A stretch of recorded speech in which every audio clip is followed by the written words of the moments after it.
Online class में आपका स्वागत है। फर्स्ट ईयर AHDP में जेनेटिक्स के अंदर अपना नेक्स्ट चैप्टर है उत्परिवर्तन। उत्परिवर्तन इंग्लिश में जिसे कहते हैं म्यूटेशन। क्या कहते हैं? म्यूटेशन। और जो म्यूटेशन उत्पन्न करने वाले कारक हैं उसे क्या कहते हैं? म्यूटेशन। ये छोटी छोटी टर्म हैं, ये अपने को याद रखनी है। उत्परिवर्तन को इंग्लिश में क्या कहते हैं? म्यूटेशन। और उत्परिवर्तन करने वाले जो कारक है उनको क्या कहते हैं? म्यूटेशन।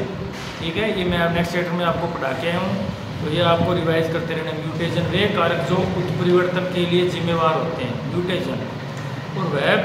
और उत्परिवर्तन को क्या कहते हैं? म्यूटेशन। ठीक है, ये म्यूटेशन। ठीक है, तो इसके अंदर देखो उत्परिवर्तन का मतलब क्या है? किसी भी जीन के अंदर, जीन के DNA के क्षारक्रम में जो परिवर्तन होता है उसे क्या कहते हैं? उत्परिवर्तन कहते हैं। तो नेक्स्ट अपना चैप्टर क्या है? उत्परिवर्तन। उत्परिवर्तन का अर्थ है कि DNA के सामान्य क्रम में बदलाव। किसके? मैं बता चुका हूँ, जीन के जो DNA है उनके क्षारक्रम में बदलाव ही क्या है? उत्परिवर्तन है। अब अपने क्या कह रहे हैं, अभी जो अपने चल रहा है कोरोना काल में, कह रहे हैं अभी जो वायरस है उसने अपना म्यूटेशन कर लिया, उत्परिवर्तन कर लिया, चेंज हो गया, वेरिएंट चेंज हो गया। तो क्या है? ये उत्परिवर्तन है। वो अपने क्या है? जीन का जो DNA है उसके क्षारक्रम में बदलाव कर रहा है। तो ये क्या चीज़ है? उत्परिवर्तन है, म्यूटेशन है। तो छोटी छोटी बातें आपको ध्यान रखनी चाहिए। अखबार पढ़ते हो, न्यूज़ सुनते हो कि अभी म्यूटेशन आ रहा है, जो कोरोना है नया वेरिएंट आ रहा है, तो ये उत्परिवर्तन के कारण ही हो रहा है। ठीक है, तो उत्परिवर्तन का अर्थ है कि DNA के क्षारक्रम में बदलाव जो एक क्षारक्रम से लेकर संपूर्ण गुणसूत्र तक संबंधित हो सकता है। गुणसूत्र किससे बने होते हैं? DNA से, प्रोटीन से, हिस्टोन प्रोटीन से। ये क्या कह रहा है? DNA के क्षारक्रम में बदलाव से लेकर पूरे गुणसूत्र में पर जो जीन पाए जाते हैं उनमें जो चेंजिंग है वो क्या है? उत्परिवर्तन है। ठीक है, आगे अपनी बात करते हैं। इसमें किसी जीन या संपूर्ण गुणसूत्र की हानि या प्राप्ति हो सकती है। क्या हो सकती है? उत्परिवर्तन के अंदर क्या होता है भी? या तो कोई नया जीन बन गया, नया गुण आ गया, या क्या कोई जीन पहले से था उसका लॉस हो गया। तो या तो समाप्ति हो सकती है या प्राप्ति हो सकती है। जैसे कई कारण, इसके कई कारण हैं। कई कारण क्या है? मान लो केमिकल है, कोई रेडिएशन है, या DNA में कई प्रकार के रिप्लेशन का मतलब है DNA अपने जैसी एक कॉपी बनाता जाता है। ठीक है, तो ये कारण किसके हैं? उत्परिवर्तन के कारण है। क्या क्या?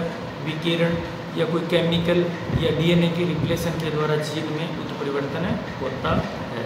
ठीक है, कोशिकाओं में विभाजन, सेल डिवीजन के दौरान जीन्स के पुनर्गठन। देखो अपने पढ़ के आए हैं, पीछे अपने पढ़ा था पुनर्गठन या रिकॉम्बिनेशन का मतलब होता है कि जो सहलगन जीन है, जो सहलगन होते हैं वो तो नेक्स्ट पीढ़ी में चले जाते हैं, लेकिन कुछ जीन है जो सहलगनता नहीं दिखाते, वो क्या करते हैं? सेल डिवीजन के दौरान क्या करते हैं? पुनर्गठित या पुनर्संयोजित होते हैं। पुनर्गठन का मतलब होता है कि वो जीन किसी दूसरे जीन के साथ मिलकर रिकॉम्बिनेशन होते हैं, तभी तो लक्षणों में परिवर्तन आता है, नहीं तो सारे एक समान ही होते जाते। अगर मैंने कहा था अभी सहलगनता 100% नहीं होती। क्यों? तो 100% होती तो जैसे माँ बाप है, सेम की सेम कॉपी आगे बढ़ गई, फिर आगे कॉपी बढ़ गई। नहीं, 50% लक्षण है जो जीन है वो सहलगनता दिखाते हैं, और 50% जो जीन है वो क्या करते हैं? रिकॉम्बिनेशन या पुनर्संयोजित होते हैं। कोशिकाओं में विभाजन के दौरान सामान्यतः जीन के पुनर्गठन अर्थात क्रॉसिंग ओवर। अब देखो शब्द आ गया क्रॉसिंग ओवर। क्रॉसिंग ओवर आते हैं आपके दिमाग में आ जाना चाहिए कि जो संजात गुणसूत्र है उनके नॉन सिस्टर क्रोमेटिड का जब आदान प्रदान होता है तो उस प्रक्रिया को क्या कहते हैं? क्रॉसिंग ओवर कहते हैं, जिसके कारण उत्पन्न संतति में विभिन्नता आती है। क्रॉसिंग ओवर के कारण विभिन्नता आती है। क्यों आती है? मान लो दो गुणसूत्र, ये संजात गुणसूत्र है, ये नॉन सिस्टर क्रोमेटिड है, इनके मध्य आदान प्रदान होगा तो जो गुणों का आदान प्रदान होगा तब जो क्या नेक्स्ट पीढ़ी के अंदर क्या है? जो अपने जनक है उनसे जो संतान पैदा होती है उनमें थोड़ी बहुत विभिन्नता आती है। ठीक है, इस प्रकार होने वाले सामान्य जीन पुनर्गठन के अलावा किसी प्राणी पादप की जीन या बनावट संरचना में कोई भी असामान्य आनुवंशिक परिवर्तन होना। देखो उत्परिवर्तन की परिभाषा किताबों में जो मर्जी दिया हुआ है, आगे पीछे अलग अलग परिभाषा दी हुई है, लेकिन आपको क्या याद रखनी है? आपको ये याद रखनी है कि किसी भी प्राणी या मान लो पादप में जीन या संरचना या बनावट में जो परिवर्तन होता है उसे उत्परिवर्तन कहते हैं। जीन की संरचना में या बनावट में परिवर्तन होना क्या है? उत्परिवर्तन है। ठीक है, अब बात आती है म्यूटेशन शब्द सर्वप्रथम किसने दिया था? ह्यूगो डी ब्रिज ने दिया था, और उसी ने उत्परिवर्तन का सिद्धांत दिया था। छोटा सा प्रश्न है, जो म्यूटेशन शब्द है किसने दिया था? ह्यूगो डी ब्रीज ने, और इसी ने उत्परिवर्तन का सिद्धांत दिया था। अब मैं एक बार रिपीट करता हूँ, अपने पढ़ के आए थे मॉर्गन और कैसल, उन्होंने क्या कहा था? सहलगनता और सहलगनता का गुणसूत्रीय सिद्धांत बताया था। इसी प्रकार अपने बात करते हैं उत्परिवर्तन की, तो उत्परिवर्तन शब्द दिया था ह्यूगो डी ब्रीज ने, और सिद्धांत भी ह्यूगो डी ब्रीज ने दिया था। वैसे सीधे तौर पर उत्परिवर्तन एक खराब प्रक्रिया है, लेकिन लंबे तौर पर या गौर से देखें तो हमारे लिए बहुत आवश्यक है। क्योंकि देखो, अगर अपने बात करें प्रॉफिट भी है और लॉस भी है। देखो प्रॉफिट कैसे है, अगर परिवर्तन नहीं होगा तो जो गुण है, अच्छे गुण हैं, उनको अपने नहीं प्राप्त कर सकते। अगर लॉस तो ये है, और प्रॉफिट ये है, मान लो भी अगर मान लो अपने को परिवर्तन करेंगे तभी अच्छे गुणों का आगे विकास कर सकते हैं। और लॉस ये है भी कई बार जो ऐप अपने जो गुण काम के नहीं है अपने, वो आ जाते हैं, तो इसलिए इस प्रकार से हानि है। या कई बार जो इम्पोर्टेंट्स गुण है उनमें परिवर्तन हो जाता है, तो इस प्रकार से हानि भी है। तो उत्परिवर्तन से लाभ और हानि दोनों ही है। उत्परिवर्तन कई प्रकार के होते हैं, यानी म्यूटेशन कई प्रकार के होते हैं, अलग अलग है। आगे बढ़ते हैं, कायिक उत्परिवर्तन। कायिक का नाम आते अपने दिमाग में क्या जाना चाहिए? कायिक का मतलब होता है काय, बॉडी, ठीक है। और कायिक क्रोमोसोम आ जाए तो नाम आना चाहिए ऑटोसोम। वे ये शरीर की कायिक या सामान्य कोशिका होते हैं। देखो नाम से पता चल रहा है बिल्कुल, कायिक उत्परिवर्तन। कायिक का मतलब देखो, अगर जीन उत्परिवर्तन आता तो अपने के दिमाग में आना चाहिए था भी जीन के अंदर कोई परिवर्तन हो रहा है, जीन की संरचना में, बनावट में। यहाँ पे क्या बोल रहा है ये? कायिक उत्परिवर्तन। कायिक का मतलब है भी शरीर की, बॉडी की जो कोशिका है उनमें परिवर्तन हो रहा है, ठीक है। वे शरीर की कायिक या सामान्य कोशिका में होते हैं जिसके कारण संबंधित अंग, लक्षण, प्रभाव संबंधी परिवर्तन दर्शाते हैं। यानी अपनी बॉडी में कहीं ना कहीं परिवर्तन होगा तो वो अपने को दिखाई देगा, इसकी बॉडी में ये परिवर्तन हुआ है, तो वह किसके कारण है? वो कायिक उत्परिवर्तन के कारण। ये उत्परिवर्तन प्राणी की मृत्यु के साथ ही खत्म हो जाते हैं। बॉडी में जो परिवर्तन हुआ है वो अगली पीढ़ी में नहीं जाएगा। क्यों? क्योंकि अपनी बॉडी है, इसका कोई लेना देना नहीं है अगली नेक्स्ट जेनेटिक्स का, ठीक है। तो अपनी बॉडी में आया और अपनी डेथ हुई तो उसी टाइम ये जो परिवर्तन हुआ है समाप्त हो गया, अगली पीढ़ी में स्थानांतरित नहीं होते। लेकिन पादपों में कलिका रोपण व कलम रोपण जैसी कायिक प्रजनन की विधियों द्वारा ये परिवर्तन अगली पीढ़ी में जा सकते हैं। अब बात करते हैं अपने पादपों की, तो अपने देखते हैं कलम और कलिका रोपण में।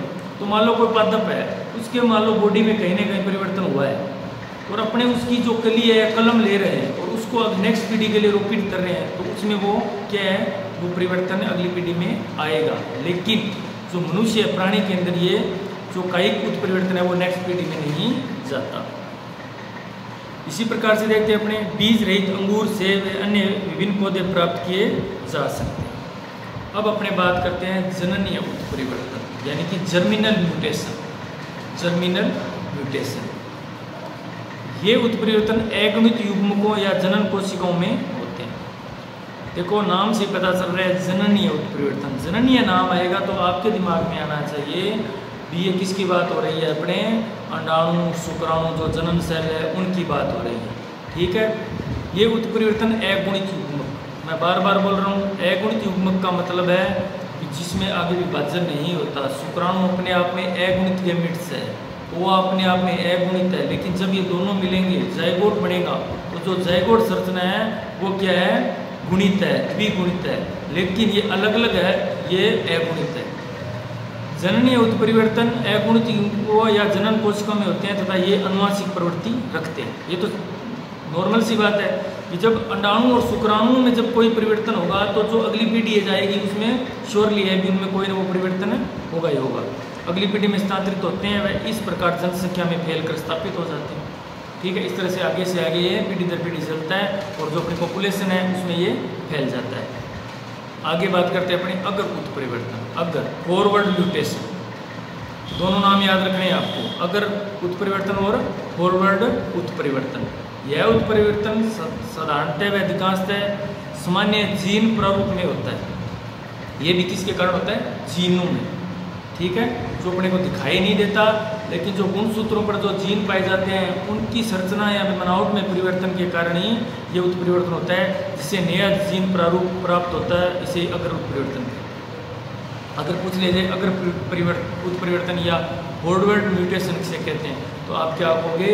कि किसी भी प्राणी के जीन की संरचना या बनावट में परिवर्तन होने के बाद में एक नया जीन प्रारूप बनता है, तो उसे क्या कहते हैं?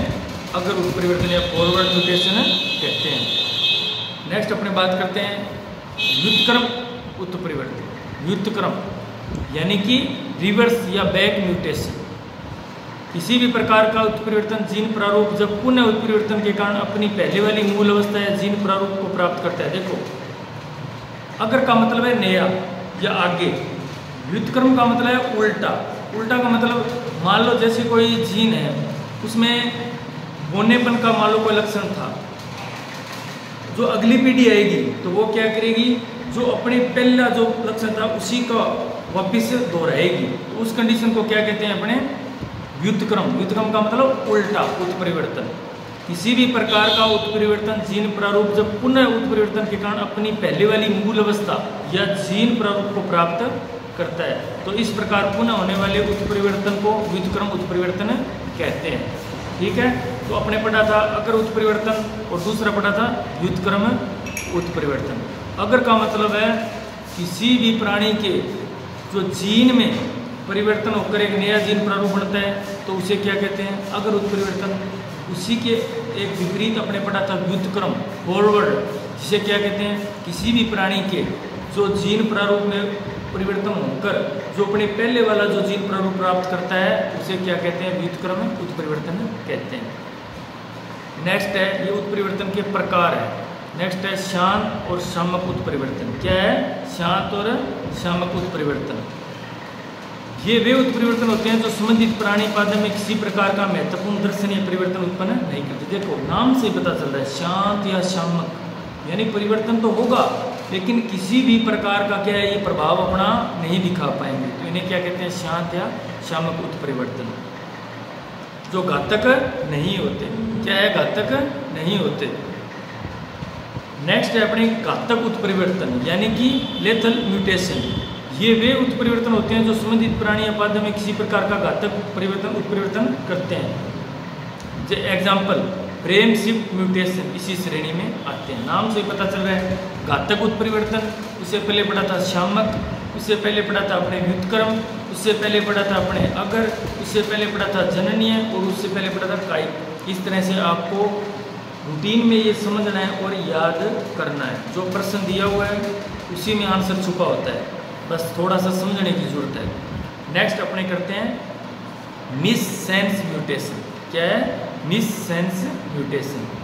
ये वे उत्परिवर्तन होते हैं जिनमें जीन कोड का एक क्षार परिवर्तित कर दिया जाता है।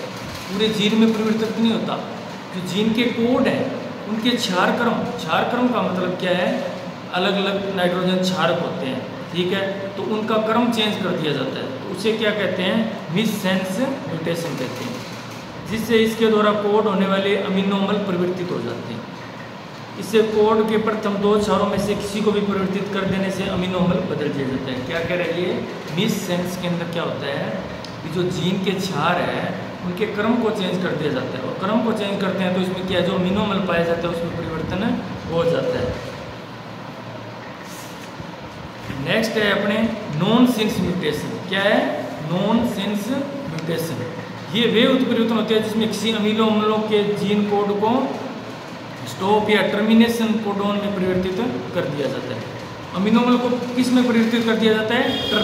टर्मिनेशन कोडोन में, जिससे mRNA का निर्माण पूरा नहीं हो पाता, इससे बनने वाली प्रोटीन भी पूरी निर्मित नहीं होती। इस प्रकार के उत्परिवर्तन के गंभीर परिणाम हो सकते हैं, ठीक है। वे जीन जो उत्परिवर्तन के प्रति अधिक संवेदनशील होते हैं, इनमें उत्परिवर्तन होने की संभावना अधिक होती है, वो उत्परिवर्तनीय या उत्परिवर्तनशील जीन कहते हैं। अब देखो प्रश्न बन गया नया, उत्परिवर्तनशील जीन यानी म्यूटेबल जीन्स के कौन से होते हैं? म्यूटेबल उत्परिवर्तनशील जीन वे जीन जो उत्परिवर्तन के प्रति अधिक संवेदनशील होते हैं और इनमें उत्परिवर्तन होने की संभावना अधिक होती है। क्या होती है? इनमें उत्परिवर्तन की संभावना अधिक होती है। देखो प्रश्न क्या बन सकता है? अपने बड़ा उत्परिवर्तन हो गया, तो इंग्लिश में कहते हैं म्यूटेशन, ठीक है। म्यूटेशन अलग शब्द है, इसका मतलब है वे कारक जो उत्परिवर्तन के लिए जिम्मेवार होते हैं। अब एक तीसरा प्रश्न है, उत्परिवर्तनशील जीन तो इसका आंसर क्या है, वे जीन जो उत्परिवर्तन करने के लिए संवेदनशील होते हैं और जिनमें उत्परिवर्तन होने की संभावना अधिक होती है उन्हें क्या कहते हैं, म्यूटेबल जीन्स कहते हैं, उत्परिवर्तनशील जीन कहते हैं। वे जीन जो अन्य जीन्स में उत्परिवर्तन को प्रोत्साहित करते हैं को उत्प्रेरक जीन कहते हैं। अब नया प्रश्न क्या है,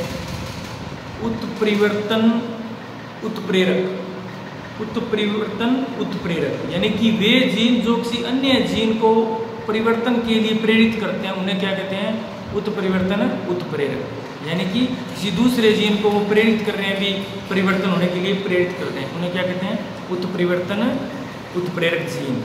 इसके विपरीत वे जीन जो अन्य जीन्स में उत्परिवर्तन को हतोत्साहित करते हैं, हतोत्साहित का मतलब है भी मान लो एक जीन है वो दूसरे जीन को उत्परिवर्तन करने के लिए मना कर रहा है या रोक रहा है, तो उस प्रकार के जीन को क्या कहते हैं, एंटी म्यूटेटर जीन्स या एंटी म्यूटेटर कहते हैं। नाम से पता चलता है, एंटी का मतलब विपरीत, जो दूसरे जीन को उत्परिवर्तन करने के लिए रोक रहा है। ठीक है, तो इस तरह से अपने आज पढ़ा म्यूटेशन उत्परिवर्तन। वे जीन किसी प्राणी के अंदर जो जीन है अपनी संरचना या बनावट में परिवर्तन कर नेक्स्ट पीढ़ी में अलग अलग गुण दर्शाते हैं, वो क्या होते हैं, उत्परिवर्तन होता है। उत्परिवर्तन शब्द किसने दिया था, ह्यूगो डी ब्रिज ने। उत्परिवर्तन का सिद्धांत किसने दिया था, ह्यूगो डी ब्रिज ने। ठीक है, उसके अलावा आपने पढ़ा अलग अलग प्रकार के उत्परिवर्तन पढ़े। उत्परिवर्तन में लाभ और हानि दोनों है, यानी कि कुछ उत्परिवर्तन तो अपने अच्छे गुण प्राप्त करने के लिए हो जाता है, कई बार क्या है उत्परिवर्तन के द्वारा जो अपने काम के नहीं है गुण या जो अप्रभावी गुण है वो अगली पीढ़ी में आ जाते हैं। तो इस तरह से अपने जो उत्परिवर्तन के प्रकार पढ़े हैं, जैसे कायिक उत्परिवर्तन, जननीय उत्परिवर्तन, अगर उत्परिवर्तन, व्युत्क्रम उत्परिवर्तन। ठीक है, उसके अलावा शांत घातक उत्परिवर्तन, मिससेंस और नॉन मिससेंस। और उसके अलावा आपने पढ़ा उत्परिवर्तनशील जीन्स, जो जीन्स उत्परिवर्तन के लिए क्या है प्रेरित होते हैं या जिनमें अधिक संभावना होती है वो उत्परिवर्तनशील जीन है। उसके बाद अपने पढ़ा उत्परिवर्तन उत्प्रेरक, यानी कि वे जीन जो दूसरे जीन को अपने प्रेरित करते हैं उत्परिवर्तन के लिए। उसके बाद में अपने पढ़ा नॉन म्यूटेटर, यानी कि वे जीन जो दूसरे जीन को हतोत्साहित करते हैं या उत्परिवर्तन के लिए रोकते हैं। ठीक है, तो इस तरह से अपने उत्परिवर्तन पढ़ा, बाकी नेक्स्ट क्लास।